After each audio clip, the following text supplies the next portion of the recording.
Describing graphs and charts.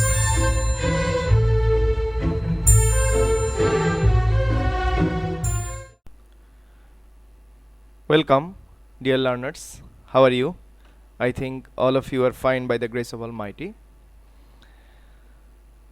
I am Shubhashish Das, back again with another video class, and our today's subject is English first paper, and this video class is for the students of class 11 and 12. And our today's topic is describing graphs and charts. And you know, it is a very vital question in regard of achieving marks in the exam. This is the question where your memorizing capacity has no use. It means you cannot memorize a graph or a chart. You have to answer the question from yourself. But the best thing is that you will have all the information in the question of the graph or chart to describe it, and you have to answer the question only from yourself. In most cases, the students can't write the sentences correctly. They just put the information without using any verb or even without writing the subject or object in correct order.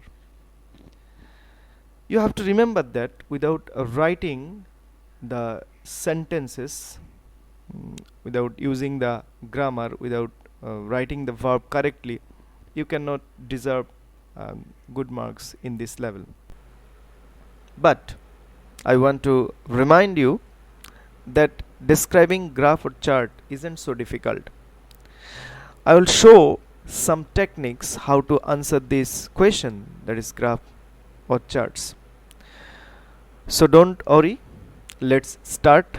Watch the video carefully and take necessary notes.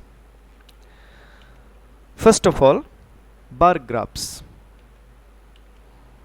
These are the pictures of bar graphs. First, read the definition of bar graph. A bar graph is a chart that uses bars to show comparisons between categories of data. The bars can be either horizontal or vertical.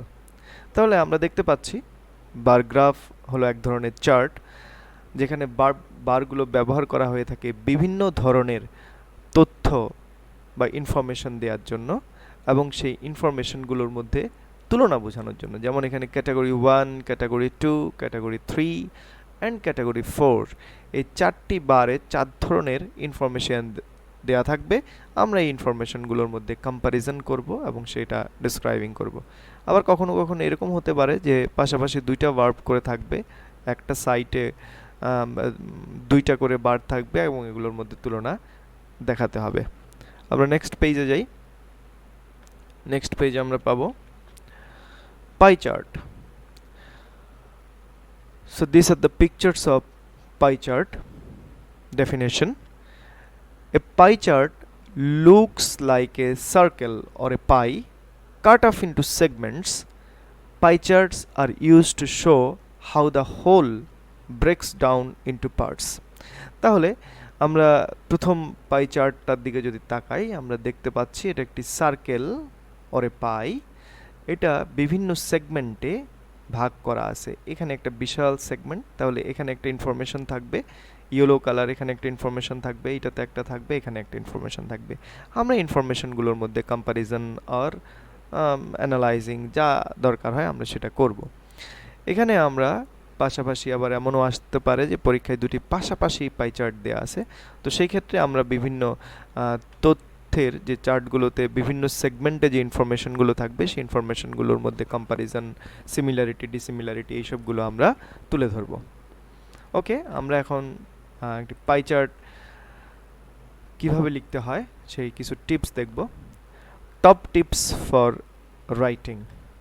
First of all, number 1, check the wording of the question.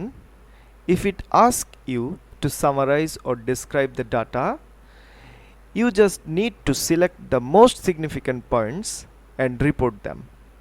You don't need to interpret them or give reasons for them unless the question asks you to explain or comment on data.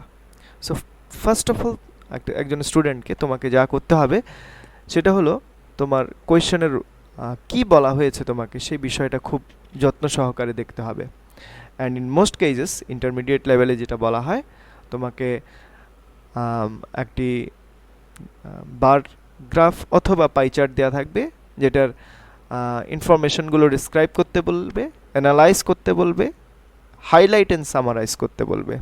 তো সেই ক্ষেত্রে আমরা তো describe, analyse করব, summarise করব, কিন্তু আমাদের বেশিরভাগ ক্ষেত্রেই এই জিনিসটার কখনো দরকার হবে না, অর্থাৎ এক্সপ্লেনেশন বা এক্সপ্লেইন এবং কমেন্টের কোনো প্রয়োজন হবে না। অনেক স্টুডেন্ট ভুল করে এটা করে থাকে, তথ্যগুলোর পরে মন্তব্য করে থাকে। It's not necessary. Start by starting what the topic of the data is and who, where and when it relates to, then summarize the main features. Alternatively, the summary can be your final paragraph. So এটা আমার সাজেশনও বটে যে আমার start করতে হবে description দিয়ে, কে, কোথায়, কখন এটা করেছে এটা দিয়ে শুরু করতে হবে। এটা আমাদের বেশিরভাগ সময় প্রশ্নেই বলা থাকে। ইনফরমেশনগুলো কার সম্পর্কে, কোথায় হয়েছে, কখন হয়েছে, এটা ফার্স্ট লাইনে আমরা বলবো, তারপরে আমরা ডিসক্রাইব করব এবং সামারাইজটা আমরা ফাইনাল প্যারাগ্রাফে অর্থাৎ সর্বশেষ লাইনে আমরা সামারিটা লিখব। Use words and phrases to connect your one idea to another and to change the topic smoothly when you introduce a new point. খুব স্বাভাবিকভাবেই আমাদেরকে ওয়ার্ডস অ্যান্ড ফ্রেজ ইউজ করতে হবে একটি ইনফরমেশনের সাথে আরেকটি ইনফরমেশন বা একটি ধারণার সাথে আরেকটি ধারণাকে কানেক্ট করার জন্য, যেমন similarly, at the same time, in the next year, এই ধরনের ফ্রেজগুলো আমরা ব্যবহার করব। ওয়ার্ডিং যেমন সাডেনলি, এই ধরনের আমরা ওয়ার্ডিং ইউজ করব। আচ্ছা, তারপর make direct comparisons in the data, point out similarities and differences between different groups. আমরা ডাইরেক্টলি কম্প্যারিজন করব ফার্স্ট ইয়ারের সাথে সেকেন্ড ইয়ারে কি তথ্য আছে সেই তথ্যগুলোর মধ্যে তুলনা করব, তাদের মিল থাকলে আমরা সিমিলারিটিসগুলো বলবো, আমরা ডিফারেন্সেসের কথাও বলবো ডিফারেন্ট গ্রুপসের মধ্যে। নেক্সট আমরা আরও কিছু মোর টিপস ফর ডেসক্রাইবিং গ্রাফস। এখানে number 1, the first paragraph is short. It should simply say what the chart shows and where and when it describes. এটা আমরা আগের ইনফরমেশনও বলেছি, তাহলে আমাদের ফার্স্ট প্যারাগ্রাফটা হবে খুবই শর্ট। এখানে আমরা মূলত প্রশ্নের সাথে মিলিয়ে কি, কোথায়, কখন সেটাই বলবো। Avoid repeating words in the question. Instead, use other words with the same or similar meaning. This is one of the most important thing. আমি বলি স্টুডেন্টদেরকে যে একই ধরনের সেন্টেন্স অথবা শব্দ আমরা পরপর লিখব না। এই গ্রাফ অ্যান্ড চার্টটাতে আমাদেরকে ল্যাঙ্গুয়েজ ক্যাপাসিটি দেখাইতে হবে, আমাদের ভোকাবুলারি ক্যাপাসিটি শো করতে হবে। সেই ক্ষেত্রে আমি সাজেস্ট করবো স্টুডেন্টদেরকে যে আমরা সিমিলার ওয়ার্ড, আমরা সিমিলার মিনিংয়ে আমরা ডিফারেন্ট ওয়ার্ড ব্যবহার করব, একই অর্থের ভিন্ন ভিন্ন শব্দ ভিন্ন ভিন্ন লাইনে আমরা ব্যবহার করব। Describe the trends you can see, use numbers from the chart. আমরা ট্রেন্ডস অর্থাৎ যদি ইনফরমেশনগুলো ধারাবাহিকভাবে কমতে থাকে সেই ট্রেন্ডসটা বলতে হবে, ধারাবাহিকভাবে উঠতে থাকলে সেই ট্রেন্ডসটা আমাদেরকে বলতে হবে, অথবা যদি জিগজ্যাগ ওয়েতে থাকে সেই ধরনের ট্রেন্ডসগুলো ডিসক্রাইব করতে হবে। তারপর আমরা চার্টে আমাদের যে ইনফরমেশন নাম্বারগুলো দেওয়া থাকবে সেগুলো আমরা ডিসক্রাইব করব। To sum up, highlight the most important things the information shows. You can also say what is likely to happen in future. এবং সর্বশেষ আমরা যখন সাম আপ করতে যাব আমরা তো হাইলাইট করবই, সবচেয়ে গুরুত্বপূর্ণ যে তথ্যগুলো আছে সেগুলোকে আমরা হাইলাইট করব এবং এর ফলে পরবর্তীতে কি হতে যাচ্ছে আমরা সেটাও বলবো। এবার আমি ফাইনাল টিপসে চলে যাই। ফাইনাল টিপস,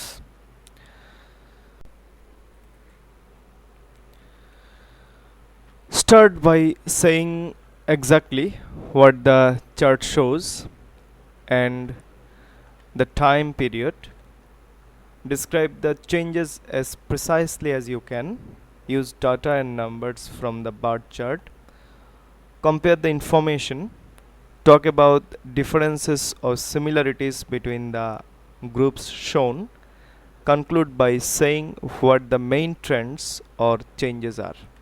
তাহলে এইগুলোই ফাইনাল টিপস, স্টুডেন্টদের খুব ভালোভাবে মনে রাখতে হবে, সেই জন্য আমি এগুলো আবার বলছি। Start by saying exactly what the chart shows and the time period, অর্থাৎ চার্ট কি দেখাচ্ছে আমাদেরকে ঠিক সেটাই বলতে হবে, এবং টাইম পিরিয়ডের কথা আমাদেরকে অবশ্যই মাথায় রাখতে হবে। আমি যদি আরও মানে স্পেসিফিক্যালি বলি, তাহলে অর্থাৎ এটা কত সাল থেকে শুরু হয়ে কত সাল পর্যন্ত হলো, কারেন্টলি চলছে কিনা নাকি বর্তমান সময়ের কথা বলছে, এবং সেই অনুযায়ী আমাদেরকে কিন্তু টেন্স ইউজ করতে হবে। অতীতকালের যদি কোনো ঘটনা দিয়ে থাকে আমাদেরকে প্যাসেজটা কিন্তু পাস্ট টেন্সে লিখতে হবে, আর বর্তমান কালের কথা যদি বলা হয়ে থাকে তাহলে প্রেজেন্ট টেন্সে আমাদেরকে লিখতে হবে। Describe the changes as precisely as you can, অর্থাৎ বিভিন্ন বারে যে ডিফারেন্সেস অর্থাৎ পরিবর্তনগুলো দেওয়া থাকবে সেগুলো আমাদের খুব সংক্ষেপে যত সুন্দরভাবে লেখা যায় লিখতে হবে। Use data and numbers from the bar chart, আমরা ইমাজিনারি কোনো ডাটা আর নাম্বারস আমরা লিখতে পারবো না, আমরা শুধু বার চার্টের মধ্যে যে ইনফরমেশনগুলো পাবো সেগুলো লিখতে পারবো। হ্যাঁ, we can compare this, we can add, we can analyze this, but we cannot add something that is not in the chart. Compare the information, আগেই বলেছি আমরা ইনফরমেশনগুলো কম্পেয়ার করব। Talk about the differences and similarities, পার্থক্য মিল বিভিন্ন গ্রুপে যেগুলো show দেখানো হবে সেগুলো আমাদেরকে বলতে হবে। আর conclude by saying what the main trends or changes are, অর্থাৎ আমরা এখানে হাইলাইট করতে গেলে আমাদেরকে এই কথাগুলো বলতে হবে। এবার আমরা লাস্ট আউটলাইন যেটা পাচ্ছি একটা গ্রাফ লেখার জন্য, সেটা হলো ফার্স্ট অফ অল আমাদেরকে লিখতে হবে ইন্ট্রোডাকশন, তারপর অর্থাৎ ইন্ট্রোডাকশন আমরা প্রশ্ন থেকে পাবো, তারপর আমরা লিখব ডেসক্রিপশন, আমরা চার্টের মধ্যে যে বার চার্টের মধ্যে অথবা পাই চার্টের মধ্যে যে তথ্যগুলো পাবো সেগুলো ডিসক্রাইব করব, অ্যান্ড দেন আমরা কম্প্যারিজন অ্যান্ড অ্যানালাইসিস, আমরা তুলনা করব, বিশ্লেষণ করব, তারপর আমরা হাইলাইট করব এবং আমরা সামারি লিখব। আবার আমি একটি ভিন্ন আউটলাইনও দিতে পারি। এই আউটলাইনে আমরা প্রথমে ইন্ট্রোডাকশন লিখব, দ্বিতীয়টাতে আমরা ডেসক্রিপশন, কম্প্যারিজন অ্যান্ড অ্যানালাইসিস আমরা একসাথেই লিখব। আমরা ডেসক্রিপশন, কম্প্যারিজন এবং অ্যানালাইসিস একসাথে লিখব, তারপরে হাইলাইট, তারপরে সামারি। অনেক স্টুডেন্টরা আমাকে প্রশ্ন করে থাকে, স্যার আমার কি এই গ্রাফ বা চার্টের আনসারটা কি এক প্যারা হবে নাকি একাধিকও হতে পারে? তো সেই ক্ষেত্রে আমার উত্তর হলো এক প্যারায় না লিখে 2 প্যারায় লেখা ভালো, 3 প্যারায় লিখলে আরও ভালো। অর্থাৎ আমরা ইন্ট্রোডাকশনটা 1 প্যারায় রাখতে পারি, ডেসক্রিপশন কম্প্যারিজন 1 প্যারায় রাখতে পারি, হাইলাইট সামারি আরেক প্যারায় দিতে পারি, অথবা আমরা ইন্ট্রোডাকশন, ডেসক্রিপশন, অ্যানালাইসিস এই 1 and 2 এখানে 1 প্যারায় নিয়ে আসতে পারি, আর শেষ প্যারায় অর্থাৎ অন্য প্যারায় আমরা হাইলাইট এবং সামারি লিখব। তবে এর বেশি প্যারা 2 অথবা 3 প্যারার বেশি লেখার কোনো প্রয়োজন নেই। এবার আমরা নেক্সট স্লাইডে যাই। Some words and phrases to write sentences with, আমরা একটা গ্রাফ চার্ট কীভাবে শুরু করব, বিগিনিং ওর স্টার্টিং, যেটা ইন্ট্রোডাকশন বলছি, আমরা দেখি কি কি ফ্রেজগুলো আমরা ব্যবহার করব।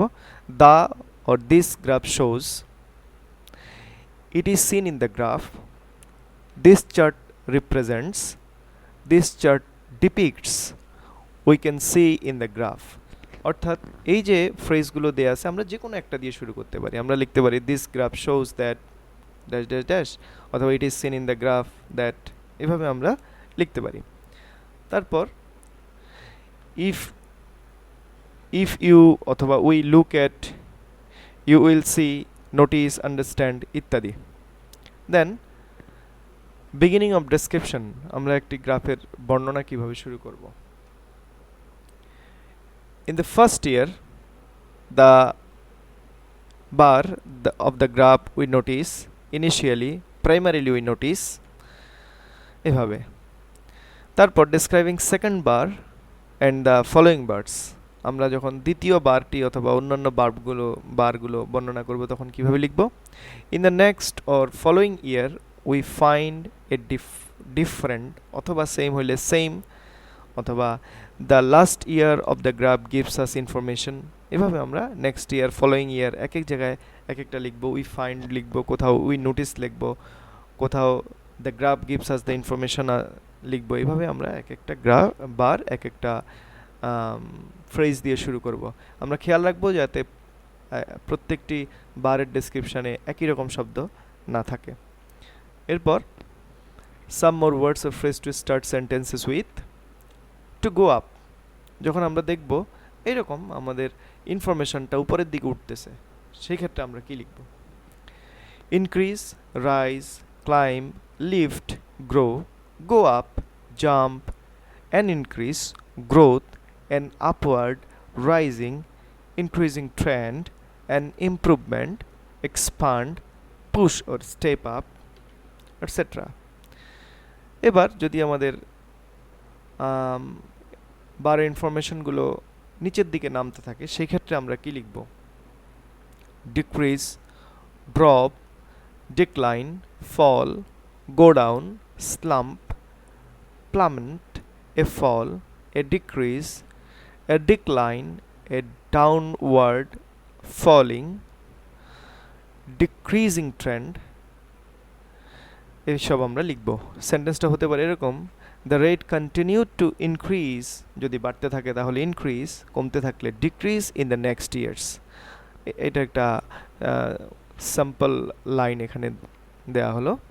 এরপর নো চেঞ্জ, আমরা যখন দেখব আমাদের গ্রাফের কোনো পরিবর্তন নেই, এই যে এখানে আমরা দুটি ইয়ারে আমরা দেখতে পাচ্ছি এখানে কোনো পরিবর্তন হয়নি, তো সেই ক্ষেত্রে কি লিখব? অথবা আমরা যখন এগুলো নামতে থাকবে, উঠতে থাকবে, তখন আমরা নামতে থাকবে অথবা সেম থাকবে প্রায়, অথবা উঠতে থাকবে, সেই ক্ষেত্রে আমরা কিভাবে লিখব? Remain stable, constant, steady at, stay at the same level, stabilize, keep stable, hold constant, etcetera. Degree আমরা যখন লিখব, অর্থাৎ আমরা যখন মাত্রার তুলনা দেখাবো, তখন আমরা কি লিখব? Dramatically, dramatic, vast, vastly, huge, hugely, a lot, significant ও significantly, slightly, substantially, a little. তাহলে এই শব্দগুলো দ্বারা আমরা পরিবর্তনের মাত্রাটা আমরা এখানে বোঝাতে পারবো। আমরা আরও কিছু ফ্রেজ পাবো। স্পিড বোঝাতে আমরা লিখব rapidly, quickly, swiftly, gradually, gently, little by little, slowly, quietly, etcetera. The top, যখন রেট খুব হাই থাকবে তখন আমরা কি লিখব? Reach a peak, only peak, reach its or their highest point.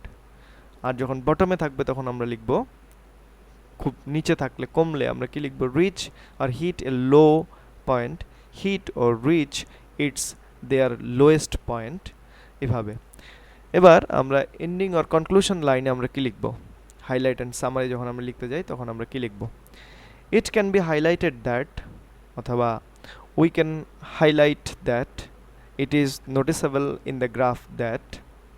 R summary লিখতে আমরা লিখব to sum up we can say that, আর finally we can say that, etcetera.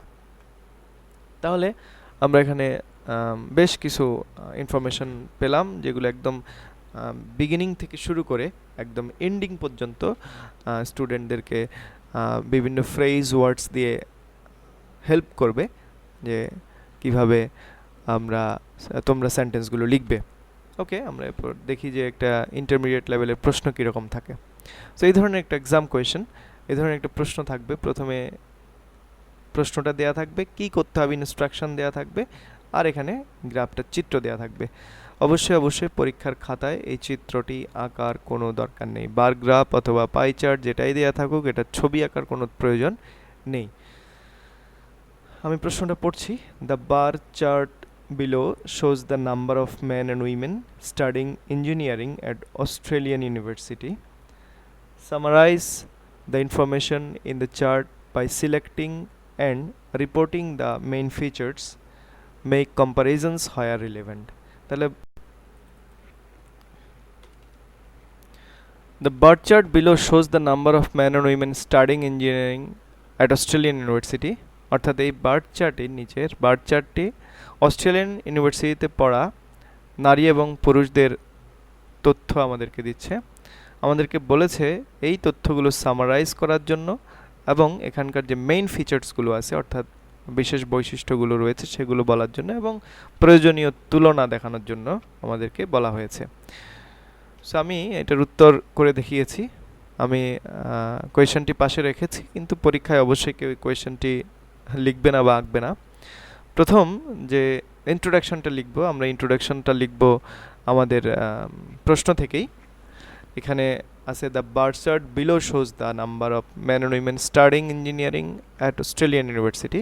আমরা এখানে অবশ্যই বিলো শব্দটা লিখব না, আমি কি লিখেছি, the bar chart shows the number of men and women studying engineering at Australian University from 1992 to 2012. তাহলে এখানে আমরা তিনটি ইনফরমেশন লেখার কথা ছিল, হু, হায়ার, হোয়েন। সো হু লিখেছি, কারা পড়ে, মেন অ্যান্ড উইমেন। কোথায় পড়ে, অস্ট্রেলিয়ান ইউনিভার্সিটি। কখন পড়ে, হায়ার, হোয়েন, ফ্রম 1992 to 2012। তাহলে আমাদের ইন্ট্রোডাকশন লেখা শেষ হয়ে গেল। স্টুডেন্টরা ইন্ট্রোডাকশনটা এক লাইনেও লিখতে পারে ইচ্ছা করলে, আবার 2 লাইনেও তারা লিখতে পারে। ওকে, এরপর ডেসক্রিপশন শুরু। প্রথমে এই যে ইনফরমেশনটা পাচ্ছি আমরা কত সালের, 1992 এর। So in the first year of the graph in 1992 we notice 40,000 men studied engineering at Australian University। তাহলে আমরা এই যে আমরা ব্লু কালারের যে বারটি দেখতে পাচ্ছি এটা 40,000 ইন্ডিকেট করছে।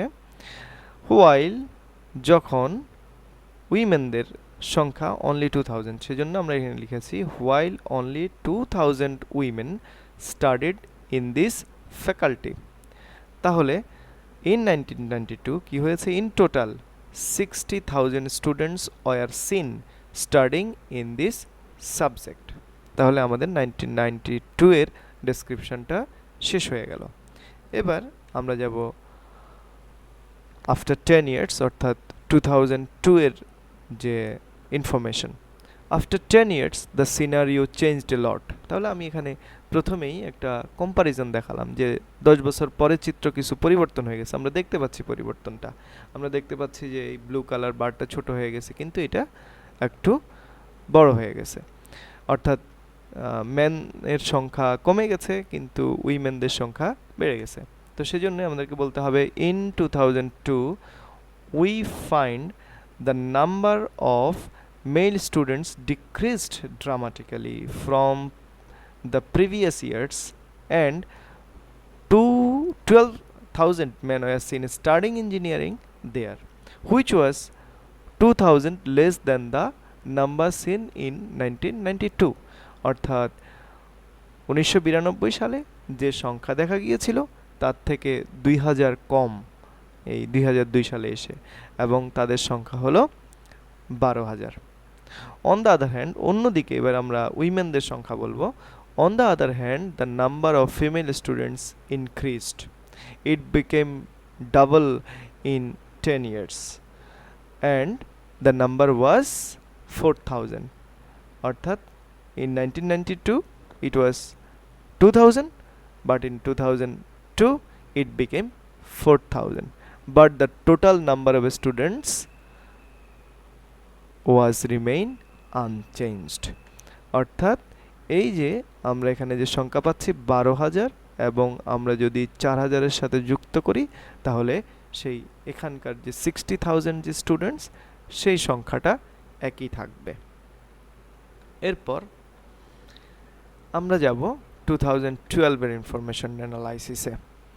In 2012 we observed that the number of men who were admitted in the engineering university remained same, but the number of girls continued to increase gradually and it became 6,000 in total। অর্থাৎ আমরা এখানে 2002 তে যে সংখ্যাটা পেয়েছিলাম ম্যানদের অর্থাৎ mail স্টুডেন্টসদের, আমি কোথাও ম্যান বলেছি কোথাও মেল স্টুডেন্টস বলেছি, অর্থাৎ আমরা শব্দগুলো চেঞ্জ করে দিয়েছি। তাহলে এখানে ছিল যেমন 12,000, ঠিক 2012 সালেও এই সংখ্যাটা 12,000, অর্থাৎ মেল স্টুডেন্টসদের যে সংখ্যা সেটা একই রয়ে গিয়েছিল, বাট উইমেনদের সংখ্যা কিন্তু গ্র্যাজুয়ালি বৃদ্ধি পেয়েছে এবং সেটার সংখ্যা দাঁড়িয়েছে 6,000. সো 1992-তে 2,000, 2002-তে it's become 4,000, and in 2012 the number became 6,000. This year we find 18,000 men and women admitted in the engineering university. অর্থাৎ টোটাল নাম্বার অফ স্টুডেন্ট যেটা 2012 সালে এসে সেটা বৃদ্ধি পেয়ে যায়। তাহলে আমাদের ডেসক্রিপশন অ্যান্ড অ্যানালাইসিস আমরা দুই কাজ এখানে করলাম। প্রথমে আমরা কি লিখলাম? প্রথমে আমরা লিখেছিলাম ইন্ট্রোডাকশন, তারপর আমরা এখান থেকে শুরু করেছি ডেসক্রিপশন। আমরা তিনটি 1992, 2002 অ্যান্ড 2012 আমরা ডিসক্রাইব করেছি। অ্যাট দ্য সেম টাইম কিন্তু আমরা তথ্যগুলো কম্পেয়ার করেছি, আমরা যে ডিফারেন্সেসগুলো সেগুলো দেখিয়েছি, কোথায় 2,000 পার্থক্য আছে, কোথায় একই রয়ে গেছে 12,000 আমরা সেই কথাগুলো বলেছি। তাহলে আমাদের ডেসক্রিপশন অ্যান্ড অ্যানালাইসিসও হয়ে গেল। আমাদের বাকি রইল হাইলাইট অ্যান্ড সামারি। আমি পরের পেজে যাচ্ছি।